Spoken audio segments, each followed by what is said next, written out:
on, guys? It's Cliffy here, and we are going to need a big effort here today because already 4 for 40 and we're not even outside of the power play overs yet. So there is a lot of recovery work left here to do for the Hobart Hurricanes. I've actually went and had a look at the league table, and you know how last game I thought was our first game of the season for Hobart? It was actually our third. This is our fourth, and we're currently 0 and 3. So we have got some big work that needs to be done, basically in order for us to try and make the top 4. We are almost halfway through the season and yet to register, well, after this game we will be halfway through the season and yet to register a win on the board. So we are definitely going to have to change that at some stage shortly. Otherwise we will not be playing finals cricket, and that's good. We're going to need some more of those. We're going to need some more boundaries, it must be said. There's still plenty of time, and if Dan, Christian and ourselves can form a nice partnership, then you know, we could still manage to get somewhere around. I'm just trying to work out off the top of my head. The run rate at the moment is probably just under 7. So we can probably still look at getting around that 150, 160, which will give us something definitely to bowl at. But I think we are going to need more than that. Nathan Lyon is the captain of the Sydney Sixers side. What a first over he had. 2 for 4 off just his 6 deliveries. And the Hurricanes, I just don't know what it is. We just seem to struggle when it comes to... games, you know, we struggle to pick up those wins. I think we narrowly last season missed out on the playoffs as well. I think we finished 5th or 6th. Again, currently sitting in 7th. But as I said, we have played a hell of a lot of games compared to some of the other teams that are going around the comp as well. So we're going to need to keep hitting these boundaries. We're going to have to go and pick ourselves up some wickets as well if we can. Just keep it wide, actually, Joshy Hazelwood, because then we can go through that point region because there is no one back on the boundary. So we'll take that. Just continue to work the singles around when they are on offer. Try and grab ourselves a score. We saw at the start that we do have just one score of 50 plus. Which I think, no, I was going to say, I thought it may have come in an international game. It definitely hasn't. So that is something that we do need to work on, especially seeing in a lot of games we have been playing at 6 and 7. So there is a bit of added responsibility with the bat, and we should really be notching up a few scores of note. Definitely more than just 150. I think we've played over 40 games or 30 games or so. So it's not as though we're new and we have had... Well, that's a nice shot. That's good from Cliff. It's not as though we're fairly new to the international scene, or new to the domestic scene, I should say, and we do really struggle with the bat, because that is not the case. I apologise about the words today. I've been up since the crack of dawn. The weekend was absolutely jam-packed. Like, it was absolutely crazy. I think on Saturday, Saturday going into Sunday, I think I only got like 3 hours sleep because I watched some footy overnight, and then got up real early because we just had heaps of stuff to do. I did actually put a photo up on my Facebook page yesterday, so if you haven't gone and seen that, my Facebook link will be down below in the description, just of us painting the hallway in the new house. So it has been really, really busy. Did a lot out in the garden as well. It was nice to actually have, I must say, some decent weather, because we've had a really bad run of it at the moment. And Friday, Saturday, Sunday were just really, really good. And then today we're kind of back to overcast and rain, which is a shame. But I guess you just got to take the good days when they are there and just keep doing that. So that's what we're going to do. That's why the videos have been, and I did note this in the photo as well, why, you know, everything's been a little bit, I guess, offset and just not really completely there, because it has been an absolute hectic month. And I don't think it's really going to get any quieter anytime soon, but it's good. I mean, I love busy days, love quick days, and they just go along very, very nicely. So we have moved on to the halfway stage of our innings. Christian and myself still in, and we've got just under 80 runs on the board as well. So, you know, at that halfway stage of the innings with 5 wickets down, if we can keep up the runs at the moment, and probably look at going and grabbing ourselves, as I said, around that 160 mark, if we can possibly extend it out to a 170, possibly 175, then we will be in very good shape to get a decent total on the board. But we will need to be careful, because the Sydney Sixers side is very good. I think they're actually sitting just above us at the moment in the rankings somehow. I think they're in 6th position, and we are actually in 7th rather than the 6th that I said earlier in the episode. So we're going to need a win here today. Otherwise the season is going to pretty much be over, you'd have to say, with I'm pretty sure it's just play everyone once in this comp. So that would mean that after... Oh, that's a good shot. The fielder's going to actually pick it up, which is nice. It's nice to see that sometimes, rather than the support fielder having to come in and pick up the ball from the guy who's done the work out on the boundary. But yeah, basically today we definitely need a win. A loss today would see us go 0-4 with 3 games left to go. I think it's 3 games left to go, which, in all fairness, is definitely not enough. Like, there is no way that you are making it into the top 4 of any competition with just 3 wins in the regular season. It just does not happen. So, big game this, very big game. And I don't even really have any cricket to talk about at the moment. Obviously, Ashes is coming up. I think New Zealand are going and touring India again. It seems like just the other day, actually, that we went and toured India. So, it'll be interesting to see how that series does go. Obviously, the Ashes coming up. So, there is plenty of cricket coming up in the coming weeks and months, which I'm really looking forward to. Obviously, the new Ashes game's coming out as well. I think that's coming out in about... Today's the 16th. I think it's coming out in a month's time exactly. I think 30 days.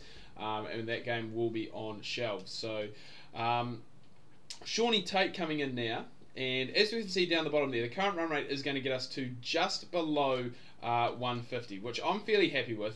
And I think if we can manage to hang in and unleash towards the back end of the innings, you know, once we get through Shaun Tate, this is his last over, get through Mitchell Starc, and possibly come up against a few of the lesser bowlers. Nathan Lyon, we could look to target the spinner, along with maybe a couple of others that will be coming in. So hopefully we can go and do that. Just continue to keep nudging the singles around and try and, I was going to say, just give me some overthrows for once. We really could do with them, to be fair, in this innings. And there is a 50 partnership between ourselves and Dan Christian as well. We've scored 34 of those, so I'm very happy with that.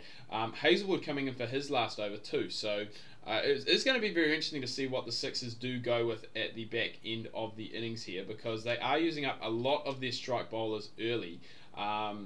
Which, to be fair, I'm not fussed about. And if I was the fielding captain in this situation, I would be doing the same. With the start that we were at, I think we were about 5 for 44 or 49 or something like that.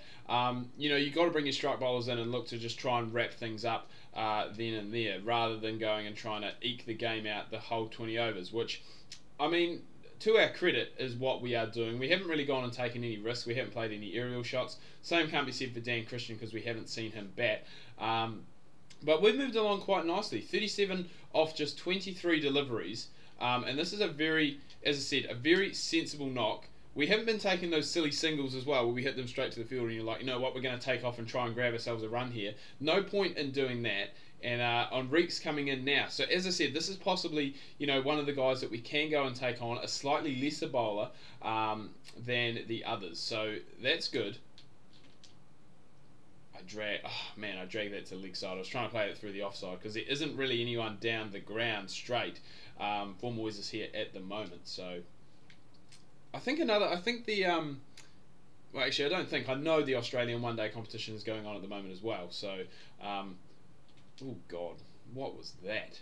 That was atrocious.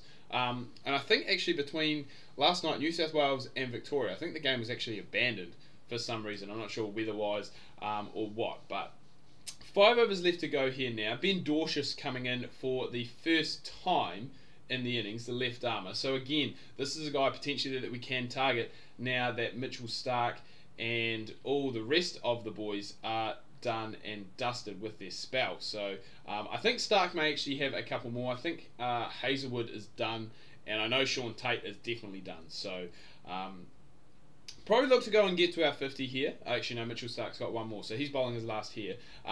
Look to try and get to 50 here, and then probably look to go and set and unleash. Christian must have taken apart Ben Dorshus a little bit, which I am happy with. As I said, he is the lesser of, well, probably the lesser bowlers in this group. So we will definitely take that, and we've just got to try and up the ante just a touch here, because there is only... after that ball, there's only 3.5 overs left to go here, so definitely need to make sure that we are getting every run that we can, and these are going to help too. I think we will just come back for the second on the overthrow, just because of the dive. It did take us back and just made it difficult to probably come back and run for that third. So, but we'll take that. We've moved on to 44 off just 29 deliveries. As I said, Dan Christian got a move on too as well, and we'll feel as though we've missed out there on that low full toss. Could have really gone anywhere, but we have gone and basically bunted it down the ground to the fielder there. So I think Dorshus still has some overs, and I think that is possibly it. That's going to be re-rolled, so we will take that. Any extras at the moment, we will definitely take. So Stark hasn't been that effective today. None for 30 off 3.3. So still plenty of time. And that one there probably is going to be wide as well. So this is good, you know. Just chuck in a couple of wides. Chuck in a couple of no balls as well. Free hit would not go astray at the moment, especially with just 6 runs required for that half century. So we'll take off again, get another single. We don't want to give Mitchell Stark a wicket here, especially with just 2 balls left in his spell. And as expected, Nathan Lyon has come in. He has actually removed Dan Christian, which is a bit annoying because we were putting on a very good partnership there. And Lyon is probably going to bowl this one here and the 20th. So we're going to get 2 overs from him. And then probably Dorshus, or maybe, yeah, so Ben Dorshus is coming back now. He got taken to quite badly by Dan Christian. Went for 15 off his first over. So I'm just going to look to try and nudge around. Oh, God. Just nudge around where required to obviously try and bring up that 50 if possible. And no need to do that when you've got old Stuart Broad down the other end just banging 6s. He's moved on to 19 off 9. And we're going to go... You've got to be kidding. I was going to say, I didn't want to go for it, but I just thought it was time. We make 47, so we miss out on that 50, which is very frustrating. But the ball really was just too good, really, to not go for it. And I'm not even too sure what we have made. I think... so this is actually our 50th match. So we have been playing for quite some time. And... required run rate is 7, current run rate is 8, so they're above it at the moment, and we'll just be looking to go and try and dot a few things up, possibly pick ourselves up some wickets as well, because it's looking as though the game is fairly evenly in the balance at the moment. I mean, 77 off 65, you would definitely say that it is in the batting team's favour, but all it really takes is something like that, a little outside edge to go to hand. Jason Roy's out, you've got 2 new batters at the crease, and you know, anything really can happen. So we're just going to make sure that we've got this right field to Moises, which this is going to have to do, but that's all right. That's all right. We'll take it, and hopefully, as I said, we can manage to go and try and pick ourselves up some wickets. We have found, I must say, out of these first 3 balls that we have bowled, we have found the outside edge twice. So you got to be happy with that, and hopefully we can just continue to do that, continue to build up some pressure as well, and then the guys down the other end can go and try and pick us up some wickets if possible. I mean, Stuart Broad, Sean Tate is actually playing here as well, so he's playing for both teams somehow. Don't know how that happened, but look at that, there's another outside edge. So that is, out of 5 balls, over half the over has found the outside edge, which is very positive, and I'm just hoping that one can go and carry sometime soon to either the keeper or one of those men out there. There's another one. So Moises is really struggling, as was Jason Roy. He did only face 2 balls, but just the one coming off that first over from us, and you've got to be happy with that. Got to be happy with continuing to try and pick up... oh, beautiful. I was going to say, continue to try and keep picking up wickets, and that is exactly what we've done. We've got rid of Jason Roy as well, so that is the danger man. He was looking good, and it has brought Sam Billings into the crease, the England international, but 5 for 80 after 11. And this is actually a pretty similar situation that we were in as well. So we did have those 5 wickets down and only about 80 runs on the board. I think that was after... It might have been after 12 overs. So they're a little bit ahead at the moment. But obviously scoreboard pressure, and hopefully our bowlers can go and get the job done. Because as we said earlier in the episode, oh, Sam Billings, what are you doing there, son? Who knows? But we will take that wicket clean bowled, absolutely cleaned up with the in-swinger. And now in comes Nathan Lyon. So it is going to take a lot of lower order hitting from these Sixers players if they are going to go and pick themselves up a victory. And remember, they do need a win too, because they are sitting in 6th place. I don't think that they've had a win this season as of yet, same as us. So an important game really for both teams, and that one there to be fair, could have gone anywhere, and I do apologise about that. I think my monitor actually just switched off, which is why there may have been a slight lag or delay in the video, but that's alright. That one there has been pumped out by Moises, and you think that's what he's going to have to do. He is going to have to take most of the strike inside these last 8 overs if he is going to see his Sydney Sixers side across the line. Nathan Lyon, I believe, did get out as well, so he was out. Not too sure who bowled it, but I think it was caught by Timmy Payne.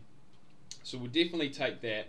I wouldn't say no to another wicket here. We could possibly be looking at a man of the match performance as well, just with how we have been going, especially with that 47 with the bat. I think that was probably close to the top score of the innings. I mean, I think we only did score 150 odd, so definitely would be close to that top score. We do now have a left-hander in, which is a bit of a pain because we were bowling so well to the righties, but hopefully we can do exactly the same to Joshy Hazlewood. Hopefully we can send him back to the pavilion shortly, and then we will bring in probably another left-hander actually in Mitchell Starc, and then Ben Dorshers is a left-hander as well. So it's just left-handers galore left for the Sixers, apart from Moises, who's in now. And as we said, he is going to have to bat through probably majority of this innings if he is going to see his side home. So he is the big wicket, he is the key.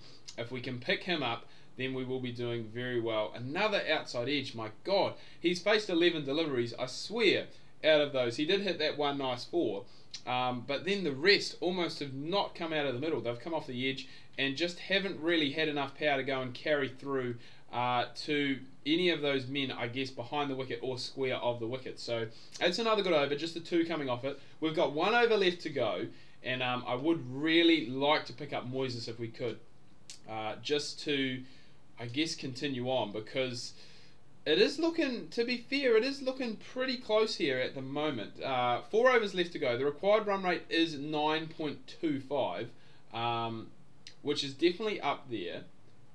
7 wickets down, so if we can get a wicket here, I think Moises definitely is the key guy. If we can somehow manage to pick him up, then I think that is going to be good night Sixers, and the Hobart Hurricanes will manage to pick themselves up their first win of the season. But you can't take anything for granted. We just need to keep going and hopefully, just hope that the AI bowlers can get the job done for us, because oh, I was going to say, don't take off for a single there, Joshy Hazlewood. That was straight to me, and that would have been direct hit. Good night back to the pavilion for you. But, oh, just have a cheeky appeal. Just have a cheeky appeal. He's technically, he's crowned himself. He's out hit wicket because he's gone and stepped back through the stumps. But the bails didn't dislodge, so because of that, he obviously isn't out. And look at that, there is another outside edge. So it has been outside edge city here today. I'm not actually sure where we're playing. I think we're playing at Bludston. Yeah, we're definitely playing at Bludston because it says up there in the top left-hand corner, Bludston advertising. So I'm going to go with a slow ball again to Moises. He is going to poke this out. We just get 3 off the last over. I think that is 1 for 13 inside our spell of 4. Along with that 47 with the bat. So definitely have to be close to a man of the match performance. And it was actually Stuart Broad that was bowling last, so that does give me confidence. And the Hobart Hurricanes grab their first win of the season, keep their faint playoff hopes alive as they win by 14 runs. Dan Christian actually getting man of the match, 41 off 33, and then 2 for 1 actually. So I think he must have bowled at the death. He did, he bowled at the death, got Starc and Tate. Dorshers was actually batting at number 6, and he was run out for a golden duck. And Dan Christian was actually on a hat-trick had he had another batter coming out to the crease. But anyway, guys, I'm going to wrap things up here. Do hope you've enjoyed this video. If you have, remember to give it a like, smash that thumbs up button. If you are new, please do subscribe. And until next time, ka kite anō. See you soon.